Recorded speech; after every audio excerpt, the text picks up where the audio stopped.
আমরা এটা নিয়ে নেব। তো কোনো একটা একটা বিকারে আমি কিছুটা ঢেলে বা তা থেকেই নিয়ে নিচ্ছি, আমরা নিয়ে একটা ছোট্ট আমরা এতে নেব। এই পরীক্ষাটা করার জন্য আমরা নিয়ে নিচ্ছি, ধরে নাও যে তো এটা পাতিত জল দিয়ে আমরা ধুয়ে নেব।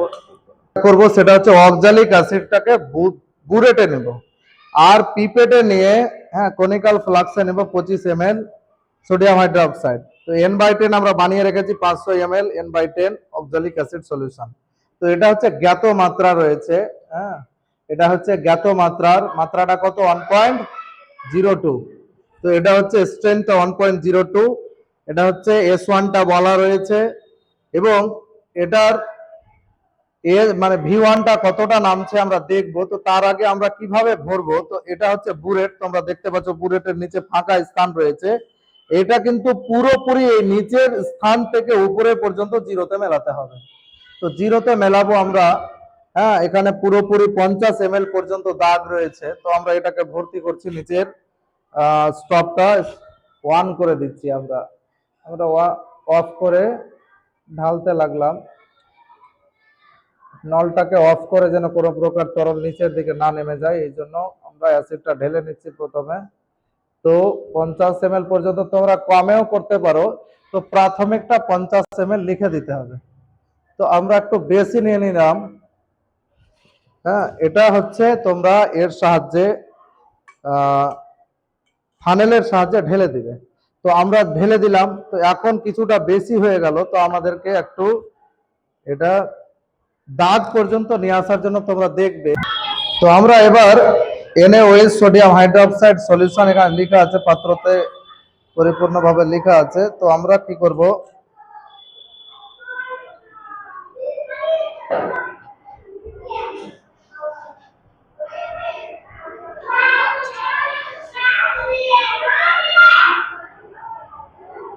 পুরোপুরি যেন আমাদের অবতল তলটা দাগ পর্যন্ত আসে সেদিকে লক্ষ্য রাখবো। এবারে খুবই সাবধানে আস্তে আস্তে, যখন চলে এসছে কাছাকাছি রিডিং,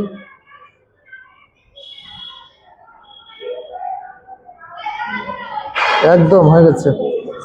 তো আমরা কি করব, যে এতে 25 mlটা এটা কনিক্যাল ফ্লাক্সে নিয়ে নিলাম। এটা হচ্ছে কনিক্যাল ফ্লাক্স, এটা কি নিলাম, এটা হচ্ছে সোডিয়াম হাইড্রোক্সাইড। এবার ওখানে নিলাম বুরেটে নিলাম অক্সালিক অ্যাসিড, আর এখানে নিলাম কি সোডিয়াম হাইড্রোক্সাইড। এবার হচ্ছে রিয়াকশনটা হবে অ্যাসিডের সঙ্গে তুলাঙ্ক পরিমাণ ক্ষারের বিক্রিয়া করে টাইট্রেশনটা হবে। তো এর জন্য এটা কালারলেস, ওটাও কালারলেস। তো কালার করার জন্য আমাদেরকে মেশাতে হবে কি ফেনফথলিন ইন্ডিকেটর। এটা আমরা একটা ড্রপারের সাহায্যে 2 থেকে 3 ফোঁটা, তোমরা 4-5 ফোঁটা দিলেও হবে, কালারটা যেন বোঝা যায়। এবার কালারটা যদি কি হয়ে যায়, বিরঞ্জন হয়ে যায়, মানে কালার লেস যদি হয়ে যায়, তাহলে বুঝবো যে বিক্রিয়া শুরু হয়ে গেছে। ওই পার্টটাকেই নেব। দেখো 1 ফোঁটা, 2 ফোঁটা, 3 ফোঁটা, 4 ফোঁটা, 5 ফোঁটা, 5টা ফোঁটা নিলাম আমি। তো 5 ফোঁটা নিলেই ব্যাস যথেষ্ট। এটা ফেনফথলিন, তোমরা জানো যে তীব্র ক্ষার মৃদু অ্যাসিড, এই দুটোর জন্য ফেনফথলিন ইন্ডিকেটর লাগে। কালারটা কেমন হলো? পুরো গোলাপি বর্ণ তৈরি হয়ে গেল। এবার এটা হচ্ছে বিরঞ্জন হয়ে যাবে। বিরঞ্জন মানে কি, ইন্ডিকেটরের কাজ কি, ইন্ডিকেটরের কাজ হচ্ছে যে প্রশমন ক্ষণ নির্দেশ করা, যে বিক্রিয়া শুরু হলো। এটাও বর্ণহীন ছিল, এই যে দেখো বর্ণহীন, এটাও বর্ণহীন। তো দুটো যদি বর্ণহীন হয়ে যায় তাহলে আমরা বুঝবো কি করে? দুটো বর্ণহীন, তো বুঝবো কি করে যে বিক্রিয়া শুরু হলো? আমরা বুঝতে পারবো না। তো যেন বুঝতে পারি সেজন্যই হচ্ছে টাইট্রেশন রিঅ্যাকশন। এবার করো টাইট্রেশন, আস্তে করে উল্টো দিকে ঘোরাবে, আস্তে করে ঘোরাবে। তো আমরা যেন এর আগের দিন করেছিলাম যে কতটা নেমেছিল, মোটামুটি 13-14 পর্যন্ত নামিয়ে একটু জোরে জোরে নামিয়ে তারপরে বন্ধ করে দিবে, খুবই স্লোলি আমরা পরীক্ষাটাকে। তো আমরা ফোটা ফোটা করে নিয়ে নাড়াবো, নাড়াও, মোটামুটি আমরা নাড়াবো। এরকম নাড়াতে নাড়াতে কালার আস্তে আস্তে চেঞ্জ হবে। যখনই শুরু হবে চেঞ্জ হওয়ার দিকে, তখন কিন্তু আমরা থেমে যাবো। তুমি নাড়াও, উপরের দিকে দেখতে হবে না, তুমি নাড়াও। তো এই হচ্ছে টাইট্রেশন রিয়াকশন। তুলাঙ্ক পরিমাণ অ্যাসিডের সঙ্গে তুলাঙ্ক পরিমাণ যে ক্ষারের যে বিক্রিয়া, তো বিক্রিয়াটা যখন হবে, হ্যাঁ, বিক্রিয়াটা যখন আমাদের, তো এটা কিন্তু খুব সতর্ক থাকতে হবে আমাদের এখানে যখন আসবে, মানে এক ঘর কম। কালার বুঝতে পারছো, কালার চেঞ্জটা কতটা হলো?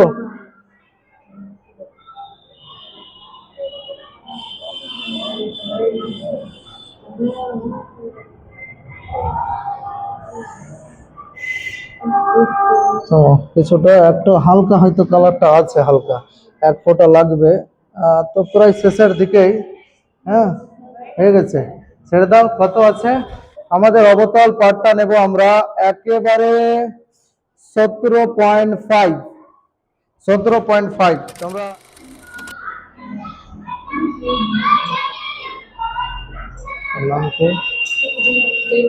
তো জেনেও আমাদের এটা প্র্যাকটিক্যালটা দেখে বাইরে পড়ে যাবে।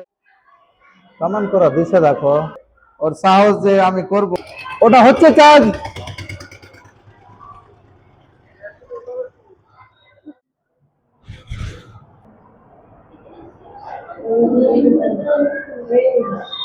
নাড়াও খুব সাবধানে, মানে ঘুরিয়ে যাও, আস্তে আস্তে নামবে।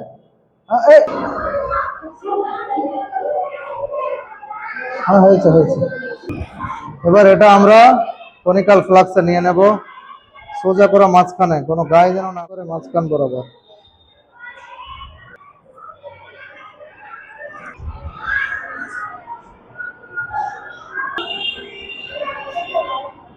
হুম,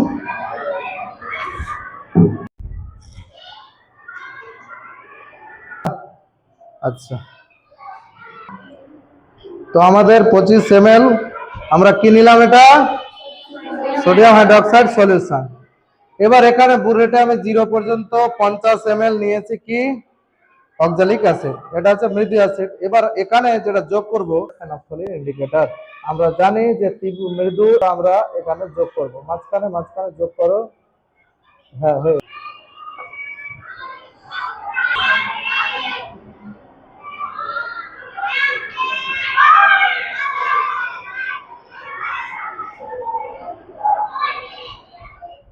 চলে যেতে হবে। একদম হয়ে গেছে, দেখো পুরো হয়ে গেছে, আর এক ফোঁটা মোটামুটি লাগবে। হ্যাঁ, একেবারে দেখো এই হয়ে গেল।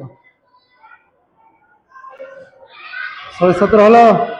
এই রিডিংটা ঠিক আছে, যে একেবারে 17.5তেই মিলছে। পুরো 17.5তেই কিন্তু এটার কিন্তু আমাদের মাত্রাটা পেয়ে যাচ্ছি, যে V2 হচ্ছে 17.5। হ্যাঁ, 17.5-র দিকে এই যে পুরোপুরি অবতল তলটা যেটা আছে একেবারে 17.5-র দিকে আসছে আসছে। হ্যাঁ, এই হচ্ছে আমাদের পুরো প্র্যাকটিক্যাল। জনকে দিলাম, তারা করবে আমার ছাত্রীগুলো। এবার সাবিনা সে করবে। পরীক্ষাটি ওই ঘুরিয়ে ঘুরিয়ে কমাতে হবে, 25 ml পর্যন্ত নিয়ে আসতে হবে। হ্যাঁ,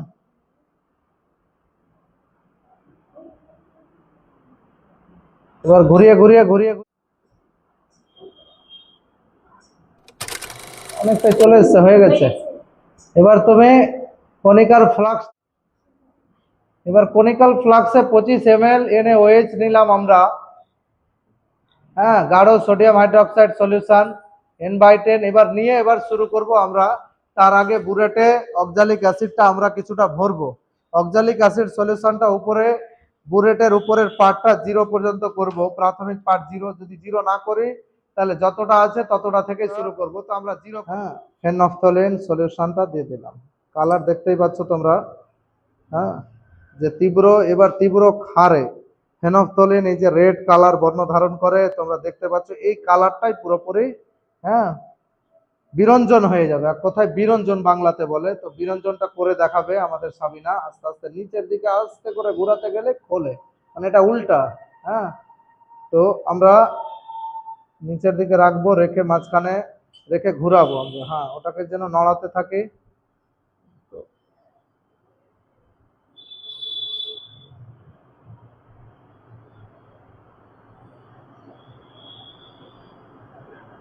একটু আস্তে করো, একটু আস্তে।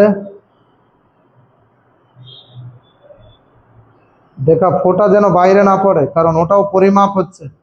কোনো ফোঁটা অক্সালিক অ্যাসিডের যেন বাইরে না পড়ে, ওটা খেয়াল রাখবা। এবং গায়ে লেগে যাচ্ছে, জিনিসটা মাঝে থাকছে না, নড়বে নিচের অংশ, উপরের অংশ নড়বে না। হ্যাঁ, এরকম নাড়াতে শেখো যেন নিচের অংশটা নড়ে, উপরে যেন স্থির থাকে। যদি উপরের অংশও নড়ে তাহলে কিন্তু আহ, গায়ে লেগে যাবে, লেগে থেকে যেতে পারে, যেটার পার্টটা আমরা ভুল পাবো।